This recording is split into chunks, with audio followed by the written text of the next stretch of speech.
So I want to talk then about Marilyn Robinson, and particularly the novel Jack. And I'll come on to why I want to talk about Jack in a moment. In her collection of essays, when I was a child, I read books. Marilyn Robinson starts to drop clues about the way she conceives the imagined world of Gilead and its various folk. She seems always reticent to speak of her work as a novelist unless explicitly asked in interview. So I want to begin this exploration of the literary and the theological imagination with these clues, because the tiny grains of illumination she scatters in those essays enable me to argue that the imagination is a profoundly God-given capability. The use and nature of that capability by artists such as poets and novelists opens dimensions of lived experience that cannot be reduced to material conditions alone.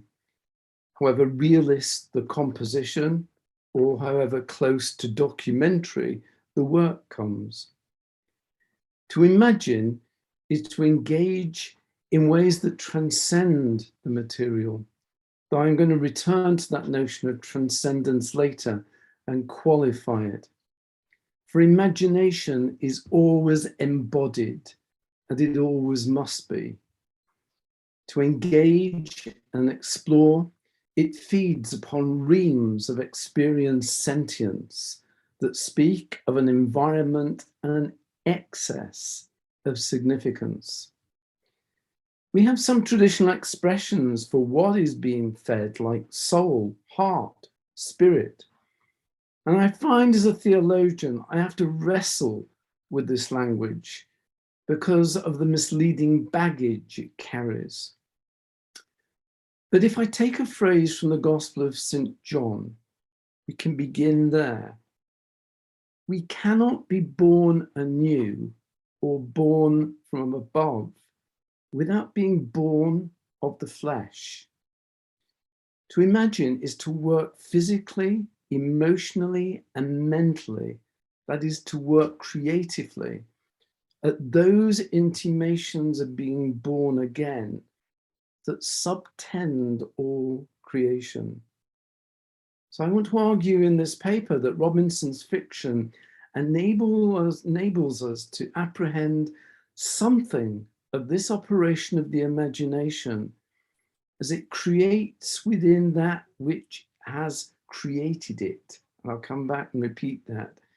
Imagination as it creates within that which has created it. She enables me to raise the question of differences and similarities between the literary and the theological imagination. But back to those essays. I'm going to highlight just a few of her observations and then comment on these in relation to that novel, Jack. First, she tells us, for me, at least, writing consists very largely of exploring intuition. Now, I have found Robinson fastidious and meticulous about language. Words count, their choice counts, their ordering counts. She once told me that she often walks around, particularly the kitchen, thinking through and muttering a line, changing its phrasing, making it balance better, establishing a tone and a rhythm of its syntax. So when she says that writing for her is very largely exploring intuition, then you have to hear clearly what she is not saying here. Because a number of writers, from doctoral students to literary critics, can attest to the way that they're working out or following an intuition. But Robinson is suggesting more than working on a hunch. For her, writing is a way of exploring the nature and the realm of intuition itself. Intuition isn't abstract here. It's not some kernel of insight slightly out of focus that a doctoral student might have about a thesis she's working on or the reading she's done. Intuition here is much closer to what the German theologian Schleiermacher understood as Anschauung, without which there is no religion at all. For Anschauung opens up the infinite. Now, I don't know whether Robinson reads or speaks German. She certainly has French and Latin, and probably some Greek and Hebrew, because they're the languages of the Bible. The reason I wonder if she has German is because our conceptions of intuition in English are punctiliar, like some connection is made momentarily between things buried in the prefrontal cortex of our brains as they pull up tones and moods from far older parts of the limbic system. Intuitions are hunches that are worked upon and sometimes produce new ways of conceiving relations between this and that aspect of the world. They are in us as something we have, even privately and intimately have, and then we bring them out. Hence, we speak about working on an intuition. But I would argue that that is not what Anschauung expresses for Schleiermacher, and it's not what intuition means for Robinson. The German prefix an intimates a certain inchoateness out of which Schauen emerges. Anschauung names that from which perception issues. The sense in our perceptions of the world that something clings to them that cannot be named and remains both the grounds from which, the Ursprung, and an abiding hiddenness.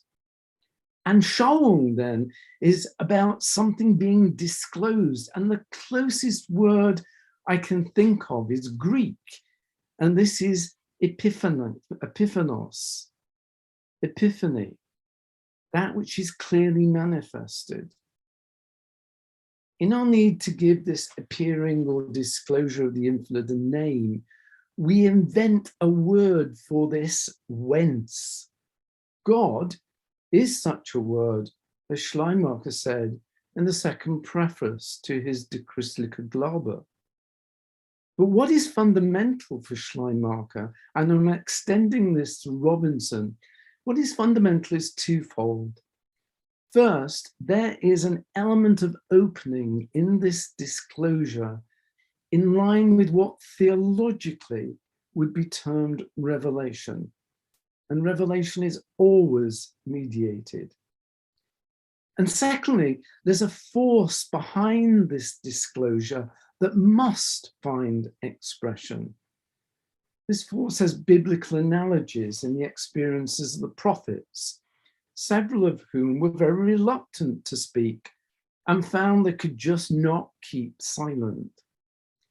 Theologically, such disclosures are related to the work of the Holy Spirit and the older literary conceptions of inspiration. So when Robinson speaks of writing for her, consisting very largely of exploring intuition, then she's articulating an engagement with that which discloses and is disclosed. In some ways, the exploration is of the power to disclose itself, the Ursprung of both expression and perception, even in fiction. What gets articulated is quite literally epiphenomenal to the exploration. And that's not to denigrate the expression, the perception, or fictionalization, but these things are the Schauen, the looking out, not in, made possible by the exploration into Anschauung. An example will help us here. And I think the opening part of Jack is just exemplary. Some plot facts. Jack has formed from a casual encounter a relationship with a young Black woman called Della. He's just out of prison, has no fixed job, no fixed abode, drinks heavily, and has a penchant for petty theft. She's a school teacher and the daughter of a Black bishop. Both of them share a deep interest in literature, particularly poetry. But this is in late 1930s, 40s America, where a relationship between a Black woman and a white man was an offense that could land you in prison in certain states, and so was socially outlawed on both sides. Their first date ends in disaster. They go to a restaurant where there is some social mixing, but Jack gets picked upon and he runs out of the restaurant to avoid further trouble, leaving Della to pick up the tab. Further trouble does follow once Jack is outside, but Della, safely inside the restaurant, is not exposed to it. But it's their subsequent meeting I want to focus on, in part because critics have described how it moves so slowly that nothing seems to happen. It's a very long opening section of the book, and Robinson demands a lot from her readers to stay with the writing, and the writing is exceptionally fine. After a year, with Jack staying away from any contact with Della, they meet again by accident in a graveyard at night. The accidental nature of this encounter I'll come back to later. For now, I want to focus on the exploration of intuition that Robinson's writing performs. The graveyard conversation of Jack and Della has to be read slowly to give each word its weight. It's mainly dialogue, and the dialogue borders at times on banal exchanges, but with all the honed perfection in tone of Hemingway. The conversation has to be listened to, heard, like an andagio movement in a symphony. The fourth movement of Mahler's Second Symphony comes to mind. The movement in the plot is from darkness into light, a journey through the night, with the thickness of prose taking on pellucid qualities that draw out mythic sensibilities. For example, there are hints of a Garden of Eden visited after the fall, or the garden tomb visited by Mary Magdalene before Easter dawns. The characters are uncoupled from the threatening social circumstances of their situation. Della has stayed too late and the cemetery gates have been locked. Jack is a vagrant spending the night here among other vagrants, having let his room out in town for a little money. The situation is compromising to both of them. Black woman, vagrant man, spending the night together, however innocently. She could lose her job and reputation, and he could be imprisoned. The conversation starts tentatively. Jack noticing Della's presence in the graveyard, alert to the social dangers of talking to her, concerned for the danger she's in wandering around when there are others like him squatting and drinking among the tombs and shadows. But increasingly, they relax into the situation they've found themselves in. They begin to walk, and as they walk, their talk takes on what might appear to be aimlessness, but is in fact delicately crafted. Della, we're not in the land of the living. We're ghosts among ghosts. They'd be jealous. The two of us out here in the sweet air, just talking for the pleasure of it. She took his arm. Yes, two spirits, invisible. Nothing else to say about us. I mean, in terms of our measuring up to expectations, until the last judgment, anyway. The outward man perisheth, and so on. Then again, if the outward man needs a haircut, that's a problem that can be solved in theory. The inward man, renewed day by day, the same blasted nuisance every time. Sometimes I wish I were just a suit of clothes and a decent shave, uninhabited, so to speak. Everything about the easy consonance between Della and Jack is in these lines, and something of the dissonance too in Jack's scriptural citation, arising as natural as breathing from Jack's memory and then twisted by an inversion that turns us from the inward to the outward man and his hollowness. In this way, Jack's vagrancy becomes an expression of something far more universal, the vacancy of not really belonging anywhere and having, like Jesus, no place to lay his head.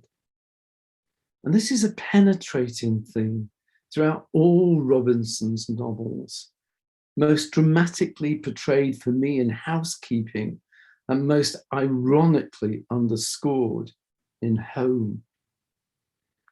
But it's the exploration of intuition I want to follow here, and how the tonality Robinson opens up within the atmospheric changes from darkness to light, dusk to dawn, within her language and characterization, the intimation of something that both transcends and subtends their circumstances.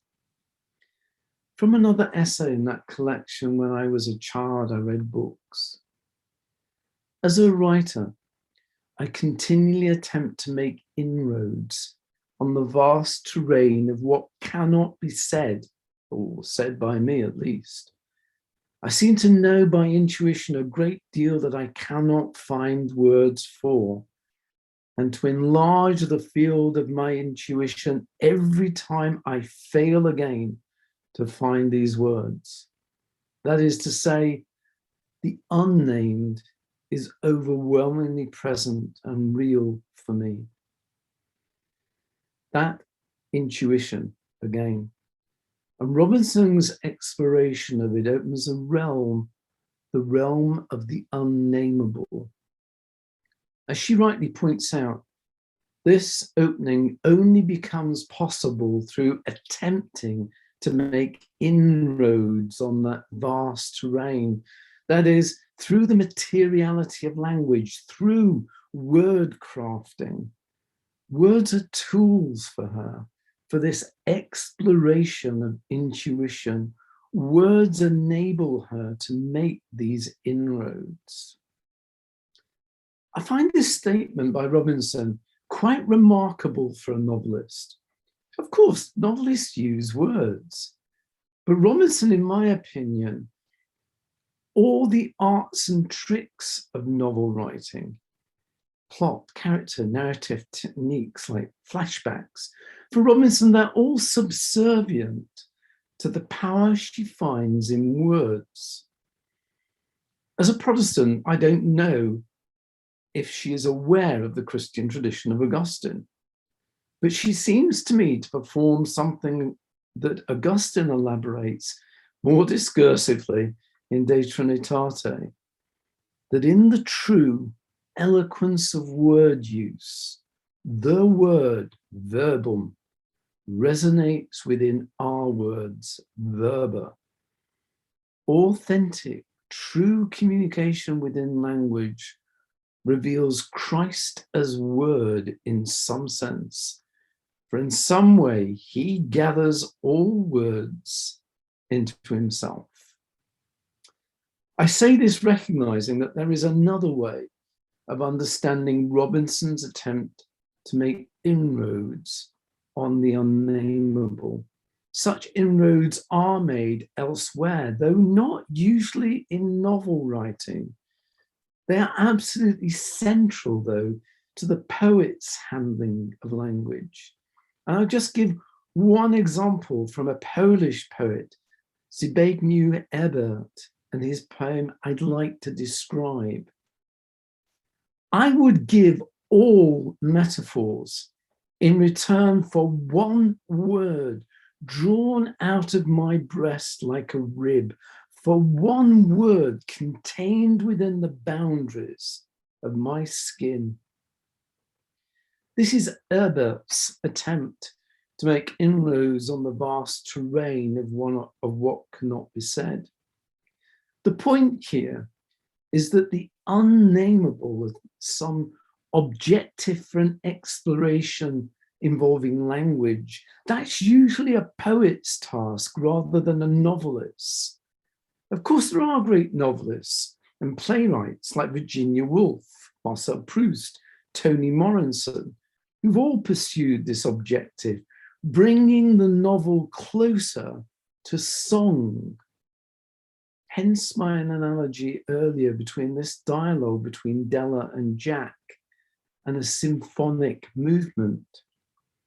As Robinson writes in another essay from the same collection, it's essential to remember that characters have a music as well, pitch and tempo, just as real people do. To make them believable, you must always be aware of what they would and wouldn't say, where the stresses would and wouldn't fall. What is unnameable remains an intimation. Robinson, as much as Della and Jack, references the damp, the cold, the sweet air, the landscape, their clothing and their gestures. We never leave the ground. But while the outward may shiver, the inner quivers and takes on a certain weight. It's so dark, Jack said. The night is so long. We'd step across the threshold of some kind. Utter darkness and endless time. That would be the way of things. No more so. Sometimes I feel like we've been living on hints, seeing the world through a keyhole. That's how it would seem to us when we look back. Jack nodded. That's how it seems to me now. The theological aspect of intuition Robinson explores lies in that consonance between Della and Jack, which is in fact their growing love for each other. The night is long, and while these two people lose themselves, there's social, temperamental, and even religious differences among the tombstones. The darkness too takes on more disturbing sensibilities of meaninglessness, for example. Jack is haunted by meaninglessness and suicidal thoughts. Only love sustains the possibility of a new creation above a devouring nihil.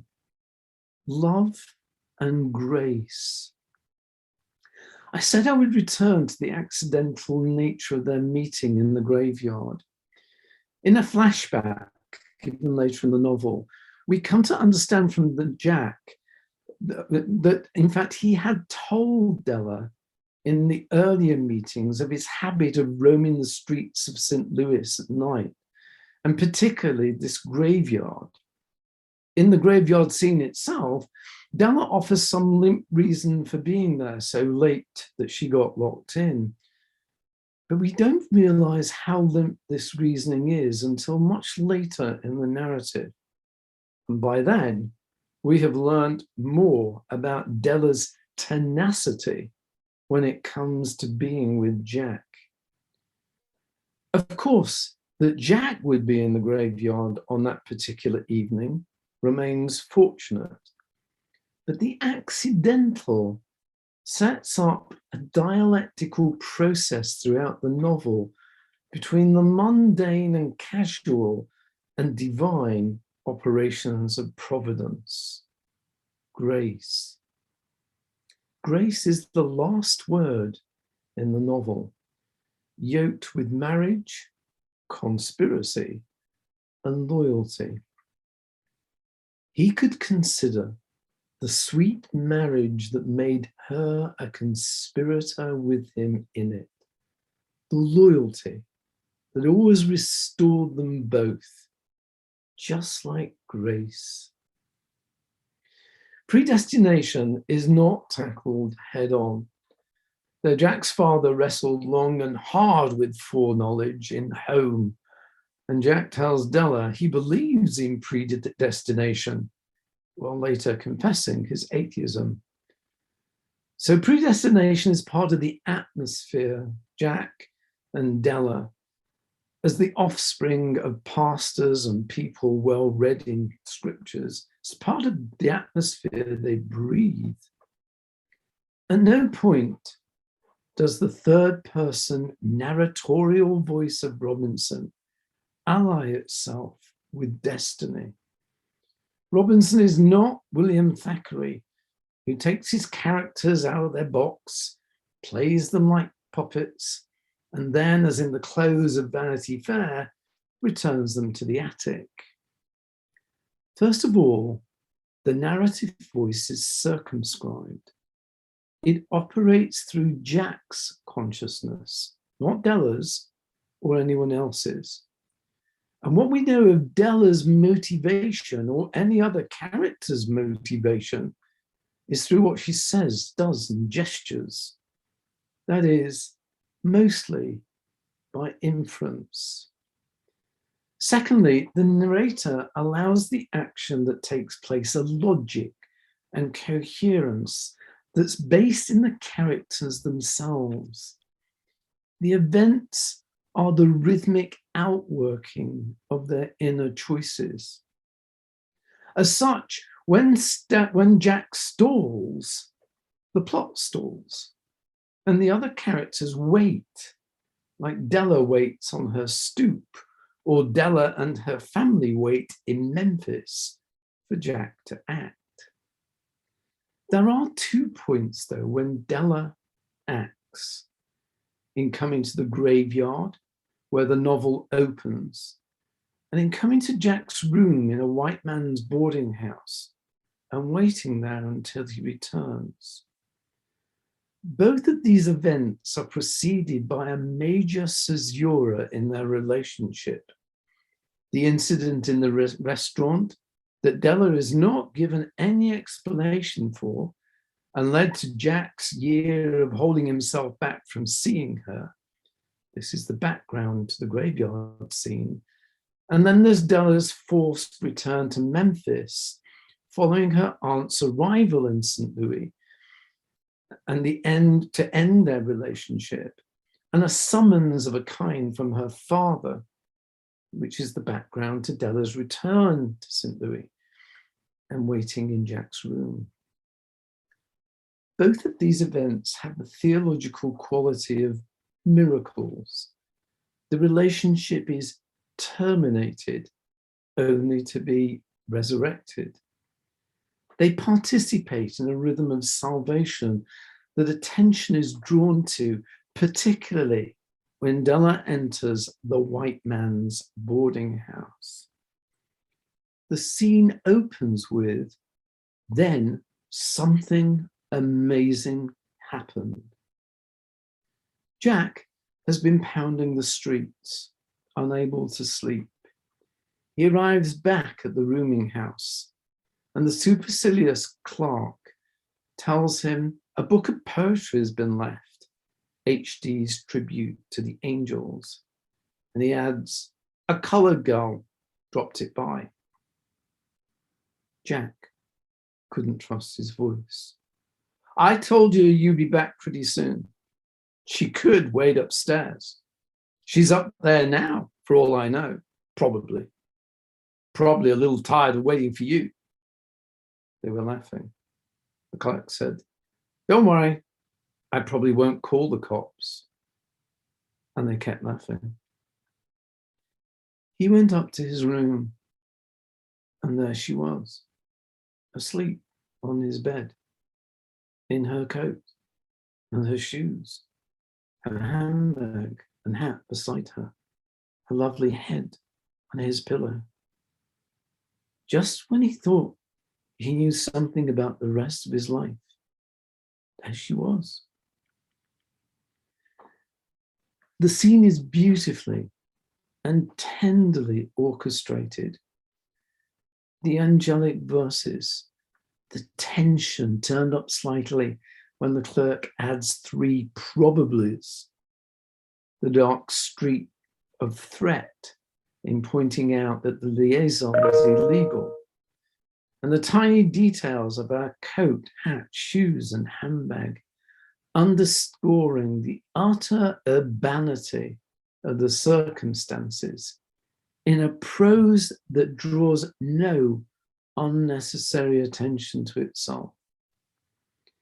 The miraculous gift of new life, born on a flow of grace, is sotto voce. The epiphany teeters on the edge of bathos. There she was.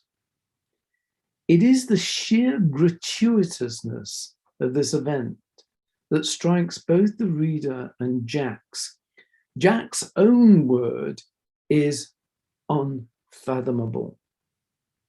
And the entire sense of it being right rests with Della's utter confidence, an act of entrustment, an act of faith that can only partly be centered in Jack, because he tells her continually he's doomed, capricious, and untrustworthy. He has no trust or faith, especially in himself. Counterpointing a conversation Jack has been having with a Baptist minister over when an act of faith is actually an act of presumption, well, Della's act lacks all sense of presuming anything about Jack, or anything about the set of cultural circumstances in which their relationship finds itself might come to some harmonious solution. In an essay on grace in her collection, The Givenness of Things, Robertson writes, we participate in grace in the largest sense of that word as we experience love. The essay examines the operation and expression of grace in Shakespeare. In fact, Robinson wrote her doctoral thesis on Shakespeare and the Reformed tradition. But what she describes in Shakespeare's writing is plenty evident in the writing of Jack. Shakespeare gives grace a scale and aesthetic power and a structural importance that reach towards a greater sufficiency of expression, not a definition or a demonstration of grace, or even an objective correlative for it, but the intimation of a great reality of another order which pervades human experience, even manifests itself in human actions and relations. What I draw attention to in this observation is that recognition of a great reality of another order, an intimation of it, and an intimation that reaches towards a greater sufficiency of expression. We're back again with exploring intuition as it manifests itself in and through the workings of the imagination. Word crafting as it tests the ground on which we all stand for inroads into the unnameable. And insofar as all her novels, especially those composing the Gilead Quartet, are about love stirred up and shaken, thwarted, partially realized, inadequately and often graciously expressed, they're about grace, its intimations, its slow movement through soul time.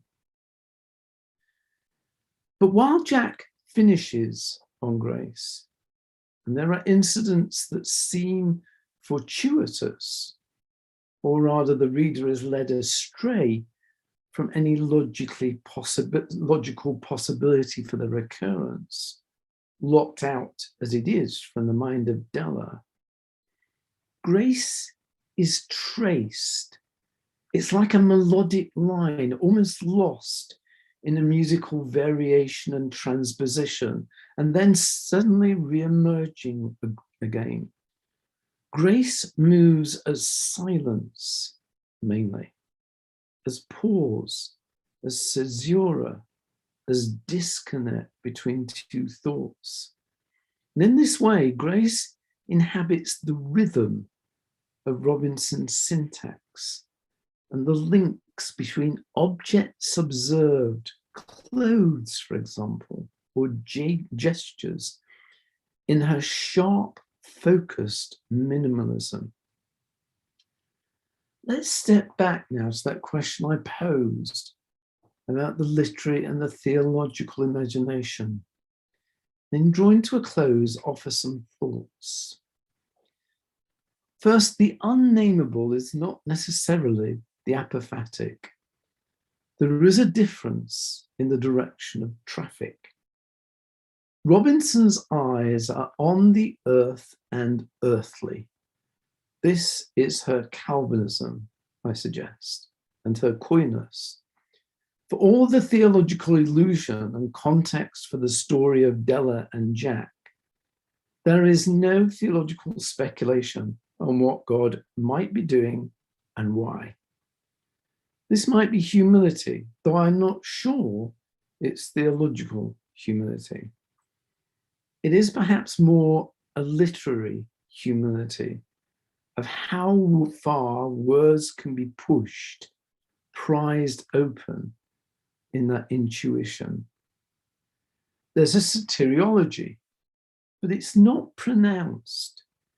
There's faith and hope and love, but attention is more on the apocalyptic, focused on judgment than eschatological. And in this, Robinson is more like Cormac McCarthy or Flannery O'Connor than Toni Morrison. The apophatic is visionary, and her characters are not visionaries or mystics. They grope and grovel for understanding. Unnameable is the human face of the ineffable. And Robinson sticks with that. Note the details in that description of Della asleep on Jack's bed in the middle of the night in Jack's room. Coat, shoes, hat, and handbag. These are the details of dignity that characterize Della. Sometimes Robinson adds gloves. The details of dignity that characterize Jack lie in his southern gentleman manners. The details are expressions of grace, their grace, evidenced in their gracefulness. So with grace, there's no Baroque melodrama here. Robinson is Fortinbras, not Hamlet. The work of grace is so quiet and understated, only the attentive can attend to its footfalls. And it's here we can mark the difference between the theological and the literary imagination. Not that this is the difference between the visionary and the mundane, but rather in the theological imagination, there's a different orientation in the exploration of intuition towards the apophatic rather than the unnameable. Let's just zoom in on that point, because as a Christian theologian, I would see the incarnation as radically qualifying any hierarchy between the apophatic as transcendent and the ordinary and mundane as the immanent stuff we live with. And there are, of course, poet theologians, although, in my opinion, rarely ones of excellence. Augustine has his glorious moments, and so too does Gregory of Nazianzus. Doxology can aspire to be literary and should. But in zooming in, let's examine that relationship between the accidental and the coincidental. When Jack moves to Chicago in order to forget Della, who's been forced to return to Memphis for a second time, a woman and sick child sit next to him on the bus. In disembarking, she gives Jack an address to somewhere to live in Chicago. And in walking up from the bus station, he finds some consolation for his alienation by wandering into a bookshop where he's offered a job. These events are the nearest Jack comes to having fortune in his favor. The rooms, he discovers, are much more in an affluent area, and the landlady's charmed by him, and he has a job now that is most suited to his inclinations and talents. But these incidents are not signaled as miracles. And in fact, it is the very disruption of what these coincidences bring about for Jack that grace is found.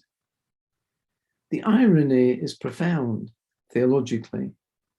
What appears to be incidental turns out to be of much greater significance than what was coincidental. Or rather, there's a deeper coincidence affected by what appears incidental. This deeper coincidence articulates a certain propinquity in which character and circumstance come together. As I said earlier, the melodic line arrives at the point of deepest dissolution, only to reappear. The actual coincidences that seem to land Jack in a far better fortune actually set up a false harmony. The true consonance lies in that love between Della and Jack, so evident tonally in their conversation in the graveyard at night.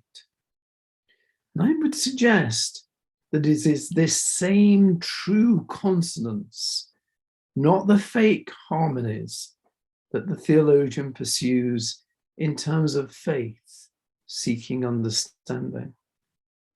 Understanding here is not all the pieces of truth suddenly fitting together and forming an answer. Faith seeks, it never settles. If a pattern emerges in moments when grace is recognized, then it emerges only in faith and through faith. It's a certain fittingness that's disclosed. This is the right place. This is the right time. And I'm where I should be, hidden with Christ in God. I am my beloved's, and he is mine. The pursuit of this understanding is as much terrestrial as celestial. The poet or literary writer, in search to explore an intuition of the beautiful, an intuition of the true, makes inroads upon the same intimations of fittingness. Virginia Woolf would call these moments of being, not of harmony, and yet of wholeness. Momentary glimpses come close, but are not identical with epiphanies. The difference lying in faith. Faith organizes all these same incidentals of circumstance into an arrangement that is doctrinally framed and orientated explicitly to the divine. So what we find in Jack is the articulation of grace, but told slant through overlapping perspectives. First, the perspective of a writer of literature, pursuing her imaginative intuition through narrating incidents in Jack's life. And secondly, through the perspective of the Christian faith of another character, Della. Robertson's real interlocutor throughout this novel is Della, not Jack. Della, whose mind we never have access to, and whose theology is as real as it is diffuse, because it's lived. Theological, or the theological, is also discursive, and it's also an imaginative project. But Robinson doesn't go there. But just to be clear, there's no hierarchy of truth here between literary and the theological imagination. Faith, in both its seeking and articulation, is as prone to fantasy as fiction, as susceptible to romantic illusion as Della herself. Zbigniew Ebert again, and the opening of his prose poem, The Paradise of the Theologians. Alleys, long alleys bordered by trees which are as carefully trimmed as in an English park. Sometimes an angel passes there. His hair is carefully curled. His wings rustle with Latin. He holds in his hand a neat instrument called a syllogism. Thank you.